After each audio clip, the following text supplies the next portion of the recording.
ನಮ್ಮೆಲ್ಲರ ಧಾರ್ಮಿಕ ಶ್ರದ್ಧಾ ಕೇಂದ್ರ ಧರ್ಮಸ್ಥಳದ ವಿರುದ್ಧ ಅಪಪ್ರಚಾರ ಮಾಡೋದನ್ನು ನಾವು ಸಹಿಸೋದಿಲ್ಲ. ಈ ನಿಗೂಢ ವ್ಯಕ್ತಿಯ ಹಿಂದೆ ಯಾರಿದ್ದಾರೆ ಅನ್ನೋದರ ಕುರಿತಾಗಿ ತನಿಖೆ ಆಗಬೇಕು. ಯಾರು ನಮ್ಮ ಧಾರ್ಮಿಕ ಪುಣ್ಯಕ್ಷೇತ್ರದ ಬಗ್ಗೆ ಈ ರೀತಿಯ ಅಪಪ್ರಚಾರ ಮಾಡಿ ಕಪ್ಪು ಚುಕ್ಕೆಯನ್ನು ತರುವಂಥ ಪ್ರಯತ್ನ ಮಾಡಿದ್ರು ಅಂಥವರ ವಿರುದ್ಧ ಕ್ರಮವನ್ನು ತೆಗೆದುಕೊಳ್ಬೇಕು ಅಂಥೇಳಿ ನೋಡಿ ಬಿಜೆಪಿ ನಾಯಕರು ಕೂಡ ಹೇಳ್ತಾ ಇದ್ದಾರೆ. ಬಿಜೆಪಿ ಶಾಸಕ ಅಶ್ವಥ್ ನಾರಾಯಣ ಅವರು ಹೇಳಿರುವಂಥ ಮಾತಿದು. ಅಪರಿಚಿತ ವ್ಯಕ್ತಿ ಹಿಂದೆ ಯಾರೆಲ್ಲ ಇದ್ದಾರೆ ತನಿಖೆ ನಡೆಸಿ ಸತ್ಯ ಹೊರಗೆ ತರಬೇಕು. ಬೆಂಗಳೂರಿನಲ್ಲಿ ಅಶ್ವಥ್ ನಾರಾಯಣ ಅವರು ಹೇಳಿರುವಂಥ ಮಾತು. ಯಾರಿದ್ದಾರೆ ಅವ್ರ ಹಿಂದೆ, ಆತನ ಹಿಂದೆ, ನಿಗೂಢ ವ್ಯಕ್ತಿ ಹಿಂದೆ ಷಡ್ಯಂತ್ರ ಮಾಡಿದವ್ರು ಯಾರು, ಅಪಪ್ರಚಾರ ಮಾಡಿದವ್ರು ಯಾರು, ಇದೆಲ್ಲವೂ ಕೂಡ ಬಯಲಾಗಬೇಕು ಅಂತ ಹೇಳಿದ್ದಾರೆ.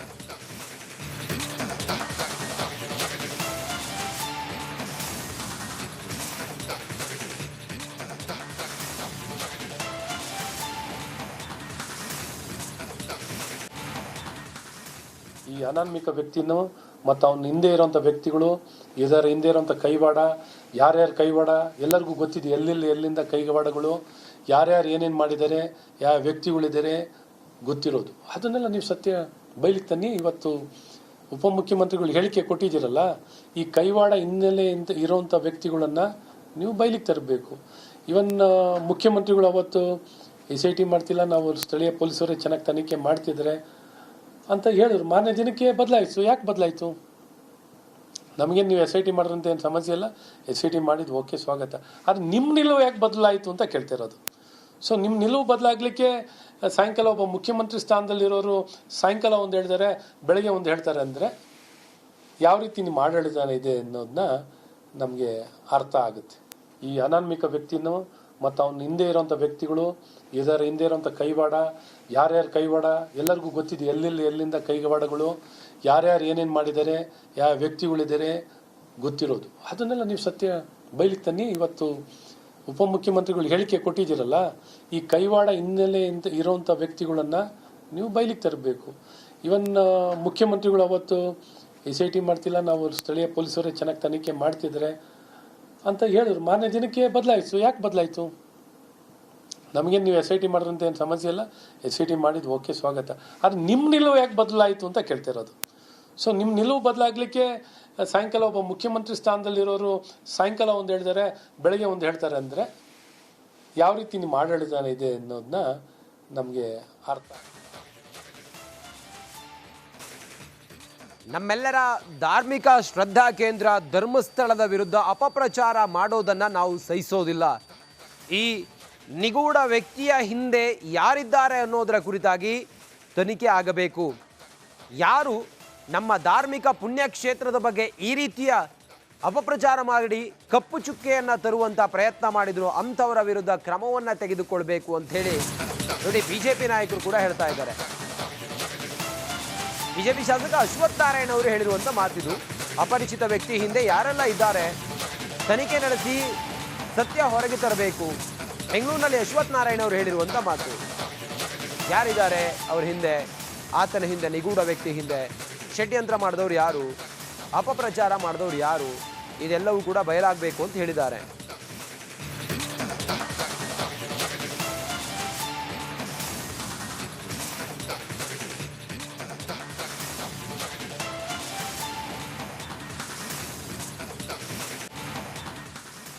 ಈ ಅನಾಮಿಕ ವ್ಯಕ್ತಿನೂ ಮತ್ತು ಅವನ ಹಿಂದೆ ಇರೋಂಥ ವ್ಯಕ್ತಿಗಳು, ಇದರ ಹಿಂದೆ ಇರೋಂಥ ಕೈವಾಡ, ಯಾರ್ಯಾರು ಕೈವಾಡ ಎಲ್ಲರಿಗೂ ಗೊತ್ತಿದೆ.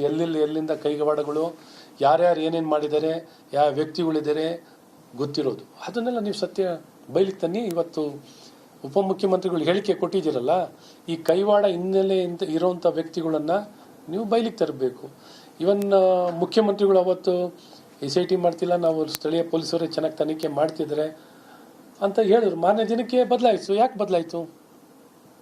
ನಮಗೇನು ನೀವು SIT ಮಾಡ್ರಂತ ಏನು ಸಮಸ್ಯೆ ಇಲ್ಲ, SIT ಮಾಡಿದ್ದು ಓಕೆ, ಸ್ವಾಗತ.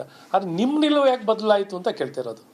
ಸೊ ನಿಮ್ಮ ನಿಲುವು ಬದಲಾಗಲಿಕ್ಕೆ ಸಾಯಂಕಾಲ ಒಬ್ಬ ಮುಖ್ಯಮಂತ್ರಿ ಸ್ಥಾನದಲ್ಲಿರೋರು ಸಾಯಂಕಾಲ ಒಂದು ಹೇಳ್ತಾರೆ, ಬೆಳಗ್ಗೆ ಒಂದು ಹೇಳ್ತಾರೆ ಅಂದರೆ ಯಾವ ರೀತಿ ನಿಮ್ಮ ಆಡಳಿತ ಇದೆ ಅನ್ನೋದನ್ನ ನಮಗೆ ಅರ್ಥ ಆಗುತ್ತೆ. ಈ ಅನಾಮಿಕ ವ್ಯಕ್ತಿನೂ ಮತ್ತು ಅವನ ಹಿಂದೆ ಇರೋಂಥ ವ್ಯಕ್ತಿಗಳು, ಇದರ ಹಿಂದೆ ಇರೋಂಥ ಕೈವಾಡ, ಯಾರ್ಯಾರು ಕೈವಾಡ ಎಲ್ಲರಿಗೂ ಗೊತ್ತಿದೆ. ಎಲ್ಲಿಂದ ಕೈವಾಡಗಳು, ಯಾರ್ಯಾರು ಏನೇನು ಮಾಡಿದ್ದಾರೆ, ಯಾವ ವ್ಯಕ್ತಿಗಳಿದ್ದಾರೆ ಗೊತ್ತಿರೋದು. ಅದನ್ನೆಲ್ಲ ನೀವು ಸತ್ಯ ಬಯಲಿಗೆ ತನ್ನಿ. ಇವತ್ತು ಉಪಮುಖ್ಯಮಂತ್ರಿಗಳು ಹೇಳಿಕೆ ಕೊಟ್ಟಿದ್ದೀರಲ್ಲ, ಈ ಕೈವಾಡ ಹಿನ್ನೆಲೆಯಿಂದ ಇರೋಂಥ ವ್ಯಕ್ತಿಗಳನ್ನ ನೀವು ಬಯಲಿಗೆ ತರಬೇಕು.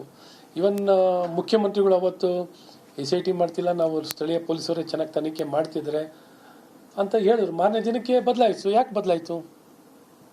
ನಮಗೇನು ನೀವು SIT ಮಾಡಿದ್ರಂತ ಏನು ಸಮಸ್ಯೆ ಇಲ್ಲ, SIT ಮಾಡಿದ್ದು ಓಕೆ, ಸ್ವಾಗತ. ಆದರೆ ನಿಮ್ಮ ನಿಲುವು ಯಾಕೆ ಬದಲಾಯಿತು ಅಂತ ಕೇಳ್ತಿರೋದು. ಸೊ ನಿಮ್ಮ ನಿಲುವು ಬದಲಾಗಲಿಕ್ಕೆ ಸಾಯಂಕಾಲ ಒಬ್ಬ ಮುಖ್ಯಮಂತ್ರಿ ಸ್ಥಾನದಲ್ಲಿರೋರು ಸಾಯಂಕಾಲ ಒಂದು ಹೇಳ್ತಾರೆ, ಬೆಳಗ್ಗೆ ಒಂದು ಹೇಳ್ತಾರೆ ಅಂದರೆ ಯಾವ ರೀತಿ ನಿಮ್ಮ ಆಡಳಿತ ಇದೆ ಅನ್ನೋದನ್ನ ನಮಗೆ ಅರ್ಥ. ನಮ್ಮೆಲ್ಲರ ಧಾರ್ಮಿಕ ಶ್ರದ್ಧಾ ಕೇಂದ್ರ ಧರ್ಮಸ್ಥಳದ ವಿರುದ್ಧ ಅಪಪ್ರಚಾರ ಮಾಡೋದನ್ನು ನಾವು ಸಹಿಸೋದಿಲ್ಲ. ಈ ನಿಗೂಢ ವ್ಯಕ್ತಿಯ ಹಿಂದೆ ಯಾರಿದ್ದಾರೆ ಅನ್ನೋದರ ಕುರಿತಾಗಿ ತನಿಖೆ ಆಗಬೇಕು.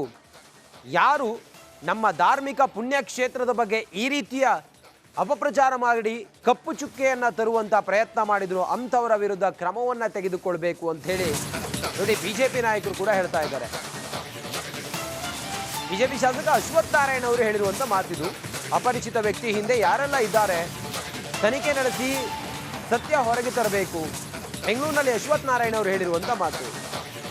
ಯಾರಿದ್ದಾರೆ ಅವ್ರ ಹಿಂದೆ, ಆತನ ಹಿಂದೆ, ನಿಗೂಢ ವ್ಯಕ್ತಿ ಹಿಂದೆ ಷಡ್ಯಂತ್ರ ಮಾಡಿದವ್ರು ಯಾರು, ಅಪಪ್ರಚಾರ ಮಾಡಿದವ್ರು ಯಾರು, ಇದೆಲ್ಲವೂ ಕೂಡ ಬಯಲಾಗಬೇಕು ಅಂತ ಹೇಳಿದ್ದಾರೆ.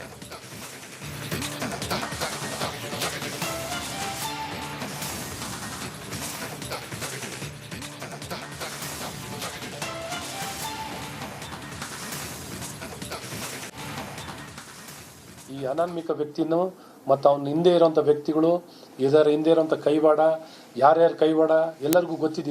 ಎಲ್ಲಿಂದ ಕೈವಾಡಗಳು, ಯಾರ್ಯಾರು ಏನೇನು ಮಾಡಿದ್ದಾರೆ, ಯಾವ ವ್ಯಕ್ತಿಗಳಿದ್ದಾರೆ ಗೊತ್ತಿರೋದು. ಅದನ್ನೆಲ್ಲ ನೀವು ಸತ್ಯ ಬಯಲಿಗೆ ತನ್ನಿ. ಇವತ್ತು ಉಪಮುಖ್ಯಮಂತ್ರಿಗಳು ಹೇಳಿಕೆ ಕೊಟ್ಟಿದ್ದೀರಲ್ಲ, ಈ ಕೈವಾಡ ಹಿನ್ನೆಲೆಯಿಂದ ಇರೋಂಥ ವ್ಯಕ್ತಿಗಳನ್ನ ನೀವು ಬಯಲಿಗೆ ತರಬೇಕು.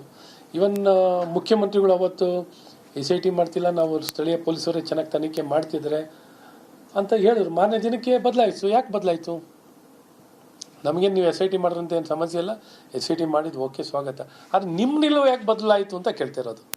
ಸೊ ನಿಮ್ಮ ನಿಲುವು ಬದಲಾಗಲಿಕ್ಕೆ ಸಾಯಂಕಾಲ ಒಬ್ಬ ಮುಖ್ಯಮಂತ್ರಿ ಸ್ಥಾನದಲ್ಲಿರೋರು ಸಾಯಂಕಾಲ ಒಂದು ಹೇಳ್ತಾರೆ, ಬೆಳಗ್ಗೆ ಒಂದು ಹೇಳ್ತಾರೆ ಅಂದರೆ ಯಾವ ರೀತಿ ನಿಮ್ಮ ಆಡಳಿತ ಇದೆ ಅನ್ನೋದನ್ನ ನಮಗೆ ಅರ್ಥ ಆಗುತ್ತೆ.